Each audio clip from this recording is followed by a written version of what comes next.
حسن Al Banna مصر کی مذہبی اور سیاسی جماعت اخوان المسلمون کے بانی تھے۔ محمودیہ میں 14 اکتوبر 1906 عیسوی کو احمد بن عبد الرحمن کے ہاں پیدا ہوئے۔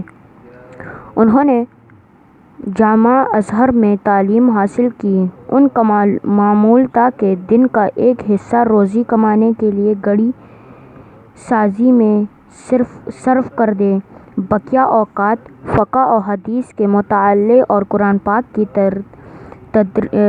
تدریس میں گزارتے۔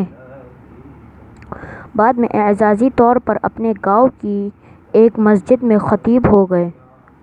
چنانچہ حسن البنا نے ایسے گھر میں پرورش پائی جو دیہی ماحول کے باوجود علم و فضل اور اعلیٰ اسلامی ماحول سے آراستہ تھا۔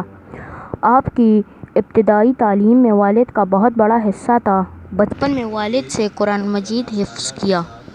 بعد میں محمودیہ ہی کی ایک ابتدائی درسگاہ میں داخلہ لیا، جہاں اپنے استاد محمد زہران سے اخلاقی تربیت پائی۔ پھر مدرسہ اعدادیہ میں تعلیم حاصل کی۔ اس کے بعد مہنور کے ٹیچر ٹریننگ اسکول میں داخلہ لیا۔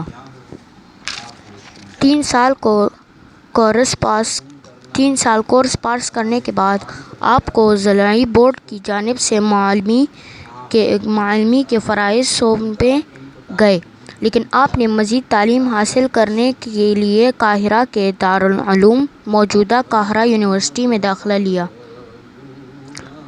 وہ اس زمانے میں چھوٹا ازہر کہلاتا تھا۔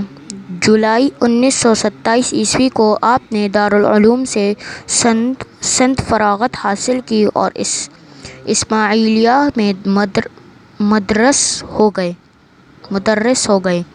اس وقت آپ کی عمر 21 سال تھی۔ آپ 1933 عیسوی تک وہیں مقیم رہے۔ اس دوران میں آپ نے اسماعیلیہ کے معاشرتی حالات کا مطالعہ کیا تاکہ دعوت و تبلیغ کے لیے ایسا اسلوب اور طریقہ کار اختیار کیا کرے جو زیادہ سے زیادہ نتیجہ خیز ثابت ہو سکے۔ چنانچہ ابتدائی مطالعہ و تفکر کے بعد آپ نے مسجدوں کے بجائے قہوہ خانوں میں اشاعت، دعوت اور اصلاح فکر کا کام شروع کیا۔ اجتماعات کے لیے تکیوں اور زاویوں کو منتخب کیا گیا۔ حسن البنا نے 1928 عیسوی کو اخوان المسلمون کو بنیاد رکھی۔ 1933 عیسوی تک جماعت کا کام اس حد تک بڑھا کہ تھوڑے عرصے کے بعد آپ کو معلمی کا منصب ترک کر کے ہمتاً تحریک کے لیے وقف ہونا پڑا۔ دوسری عالمی جنگ کے دوران حسن البنا کے ساتھ حکومت کا رویہ خاصا سخت ہو گیا۔ سری پاشا اور پھر نقراشی پاشا کی وزارت کے زمانوں میں تھوڑی مدت قید بھی رہے۔ اس زمانے میں اخوان کی سرگرمیوں کو سختی سے دبا دیا گیا۔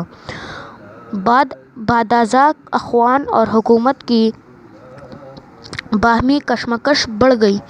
اخوان نے اخبار اور رسالوں کی طرف بھی توجہ دی۔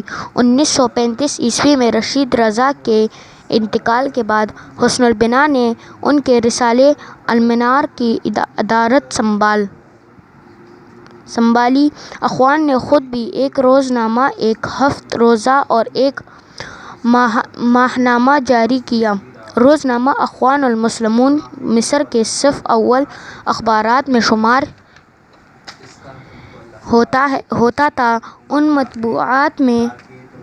مطبوعات اور چھوٹے چھوٹے کتابوں کے ذریعے اخوان نے اپنے اغراض و مقاصد پر زور تبلیغ کی اور بتایا کہ اسلام کس طرح زندگی کے مختلف شعبے جات میں دنیا کی رہنمائی کر سکتا ہے۔ دسمبر 1948 عیسوی کو نقراشی پاشا قتل ہوا تو اس تحریک کو خلاف قانون قرار دے دیا گیا۔ حسن البنا کی تصانیف میں مذاکرات الدعوہ والدعیہ، رسالات الجہاد، دعوتنا فی طور جدید، الرسائل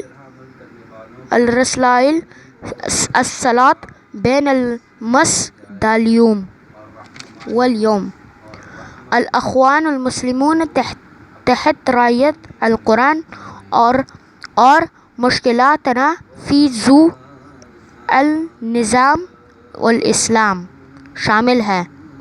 حسن البنا سیمات وش محتوطب اوتاب اور ناآشنائے سکون انسان تھے۔